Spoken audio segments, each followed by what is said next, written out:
Hello everyone, welcome back to my channel. For those of you who are new, my name is Shauna and I'm a homeschooling mama, and this channel is all about motherhood and homeschooling. And today, if you guys saw my last video, my husband is finally home after a 11-week work trip, which was so rough because we don't have family in the area. We didn't have a babysitter. We're new to our area and it's been really rough. So I decided that I was going to get a hotel room and leave for a day because I'm exhausted and I need some recharge time. So I thought I would take you guys along for the ride. Hopefully, I don't know, I can show you guys some fun stuff. What do moms do when they're alone and you don't have anybody saying mom, mom, mom, mom, mom, mom, mom, mom, mom, mom every 5 seconds? I guess we're gonna find out. I'm going to go to Barnes & Noble and check out some books, and then I'm going to pick up some dinner and go check into the hotel, and we're gonna see what we can get into. Hopefully it'll be a relaxing day and I go back to my beautiful children relaxed and refreshed and, I don't know, maybe a little bit renewed. Alright you guys, I just got to the hotel and it's so nice. So my original plan was to find like an Airbnb to stay in, but they were so expensive and I really wanted to stay for 2 days. But it was gonna be like $600 to $700, and I'm like, you know what, if we're gonna spend that much, I'd kind of rather stay at a resort where I can get a massage. So my idea is to get a massage tomorrow, and I'm gonna walk you guys through this room because it's really, really nice. So I'm gonna flip the camera around. Alright, so this is the bathroom. And like, you get like a nice spacious tub. Like a little shower. And then there's like a little coffee station with some snacks and water that probably cost $1 million.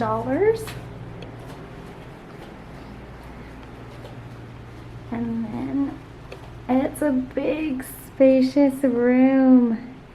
I'm gonna enjoy sleeping in that bed. Hopefully, you guys, I've not had a full night's rest since before I gave birth a year ago, and so I'm really hoping that I can just sleep the whole night and that my body isn't so used to just waking up multiple times a night that I have this night with the baby away and I'm still just waking up. Like, they have this beautiful view of the pool. I kind of want to go down there and just read. I can eat breakfast out here tomorrow morning. I have this little table and chair set. And then they have a TV that I'm really hoping connects to HBO because I bought HBO for this month before we left so I could watch Friends. I'm gonna turn the camera back around now. I'm excited. My plan, so I went to Target and I got a brand new cookbook that I'm really excited about because it's, let me show you guys. It's a cook once, eat all week, but it's the dinner edition, and I got her like all jumbled in the bag. But I got her first cookbook and it's being shipped to our house. Because I'm kind of in like a dinner recipe rut and I really love meal prepping, but now that my husband is back, I'm not excited to meal prep for everybody because it takes like all day when I do it for everybody. So let me see if I can find something to set my camera on. Alright, so I got this cookbook because the dinners, they look really delicious, and what I love about them is they're interchangeable. So if you're gluten-free, she has options to make the recipes gluten-free. If you're dairy-free, it's the same thing. And with us doing some of the gluten dairy-free stuff, I figured this would be great. She also does the recipes in a way where she'll give you one protein to cook every week, 1 starch to cook every week, and 1 vegetable. And then she mixes them in different ways. So you get all of these different meals, but it's with the same ingredients. So your prep time in the kitchen doesn't take as long if, you know, you're making 2 or 3 different meats and 2 or 3 different vegetables and then all of these different things. So I'm excited for this. I'm gonna skim through it and try to come up with some dinner ideas. And I'm gonna watch Friends, and I'm going to do a face mask and just all of the girly things that, you know, I didn't get to do while my husband was gone. And like I said, I have a massage scheduled for tomorrow that I'm hoping it's a good one, because sometimes you go for massages and they're not good, and then it makes you sad. But yeah, it'll be great because they had good reviews. So yeah, I feel so weird to be alone and not with the kids, especially after just being with them like every minute of every day for the last 3 months. I mean, I basically have been like that all of their lives, but you know, it's really nice to have a break, and moms need breaks. And I don't know, these last 3 months were just really challenging in so many different ways, and I kept trying to remind myself that, you know, this was part of my refining period. Like, God was using this time to make me better, whether it was a better Christian, a better wife, or a better mother. But my God, if it wasn't hard. You know, and everybody's like, oh, well, you have an 18-year-old. She must be so helpful. And she really is. And, you know, the help that she provided me was such a blessing. But having an 18-year-old doesn't replace having a partner. It doesn't replace having that person who just really gets you and is like, you need a break more than I need a break right now, and vice versa. And so, hey, you know, I'll take the kids and you just go to bed early and I'll put them down. So, I don't know, these last 3 months were really hard. And when my husband got back, there was one night that he was in the kitchen and he was making dinner and doing the dishes, and I was just playing with the baby on the floor, and I just wanted to cry because I was like, thank you. It doesn't just have to be all on me. I can just sit down and somebody else is, you know, handling dinner and doing the dishes, and it was just such a nice feeling. And, you know, one thing that there's so many videos and so many books and so many people preaching self-care, but there's nobody talking about what do you do during the times when there is no self-care?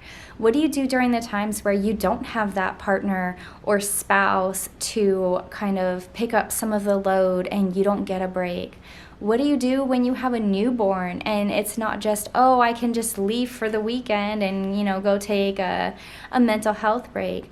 There's times as a mom where you don't get that self-care. Nobody talks about that. They just say, oh, self-care is so important. And it's like, that's great, Cheryl, but where? When? What do you do during the times where you don't have that?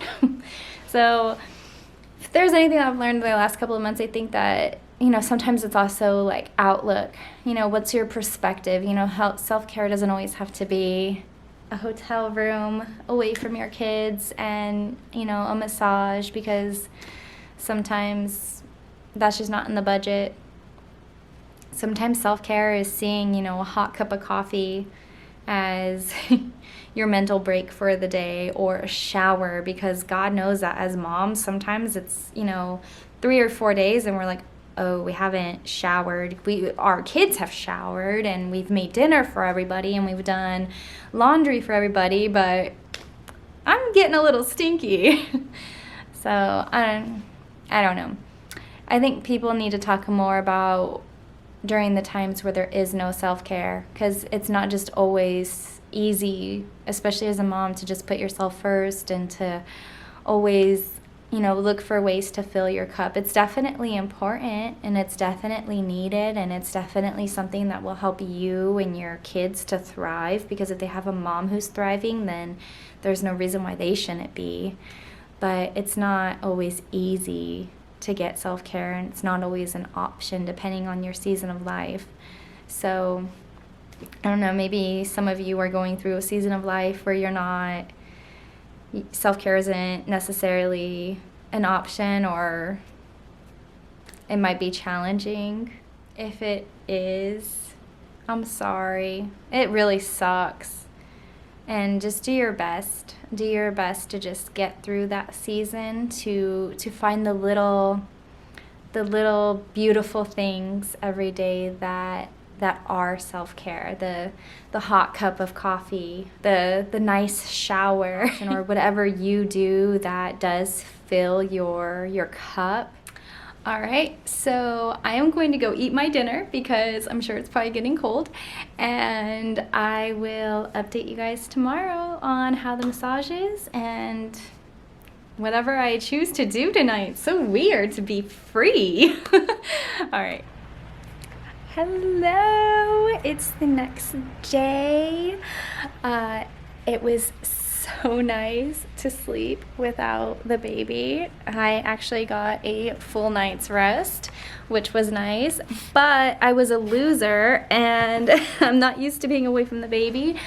So I didn't pack my pump, and I ended up with, engorged babas over the night. So I had to run back to my house, get my pump, because I couldn't get a massage with these large, I'm probably giving too much information. Anyway, if you are a breastfeeding mom and you decide, I'm going to take a night away from everybody, pack your pump. Don't be like me. Luckily, my kids and my husband all had an appointment with a chiropractor, so they were all out of the house, and I was like, thank you. I was able to run in and make a cup of coffee while I pumped, and it all worked out. So back to kind of what I was saying last night about just mindset changes. I hope it didn't come off as, to just be okay during the times when there's no self-care. I don't think anybody should just, push through, but there are times where you do need to push through, and during those times, and they should not be extremely long, extended times, but you never know depending on your situation. But I just meant, during those times, to find the small pockets of, just mindset changes of what you can view as your self-care. So hopefully that is helpful for you guys. I've been thinking a lot about, intentional motherhood, because with my husband's job here, there are going to be times where he has to be away for extended periods, and I don't want to feel broken every time. I really love being a mom. I really enjoy it. I love hearing my baby's laughter and, just seeing the bonds that they're creating as siblings. But it is a hard job, and even if this is a job that you wanted, even if it's a job that you're currently giving up a career for, even if it's all you ever wanted to be when you grew up, it can be hard, it can be challenging, it can be lonely, it can be, stretching you in all of these different ways. And those are really beautiful ways, but they can be really draining sometimes. And I don't know if I mentioned it, but my 18-year-old moved out a few weeks ago with one of her best friends. And I'm really excited for her, but it also kind of broke my heart, walking into her room and, just cleaning it and preparing it. It made me want to cry a little bit. And I don't want to look back on all of my other kids moving out and feeling like there's just that time wasted. Do you guys ever look back on a certain time of your life and you're like, man, I could have done so much more. What was I thinking? I could have learned this, or I could have done this, or, I just wasted that time. And I don't want to waste this time, and I don't want to waste this time with them, because it's going by so fast. It feels like I just brought my 18-year-old home from the hospital, and then now she's, growing up and moving out and becoming an adult all on her own. It's crazy. And I don't want to look back on this time and feel like I wasted any of it. So I've been thinking a lot about like intentional motherhood and, you know, how we can make the most with the time that we have. So I think I'm going to be putting together some things for you guys and for myself, and hopefully it can help some of you. I don't know. Hopefully it can help me. So I think I'm going to find, I don't know, some ways to kind of be proactive when he's gone instead of reactive. This time was very kind of abrupt and I wasn't prepared for it at all, but I don't want it to be like that next time, and I don't want to get to the point where, you know, I'm just being cranky and yelling with the kids because my self-care is completely depleted and I'm done and I need to recharge. I need to put things in place now so then when that time happens, I can hopefully be a really great mom in the midst of the chaos. So that's what I'm thinking about doing. This has been really nice. It's been really nice to just get away and rest and recharge and have dinner, a hot dinner, and just be able to read and just soak in a whole bunch of relaxation stuff. And I got to watch Friends. You guys, I love Friends. I love Friends to the point where, you know, if you guys are a fan, then you will get me when I say that when Ross went to the hotel and was like, we're 1 apple short of a bushel. I'm totally grabbing stuff from here. In fact, I'm taking the toilet paper roll because if 2020 taught us anything, it's that toilet paper is, you know, a hot commodity.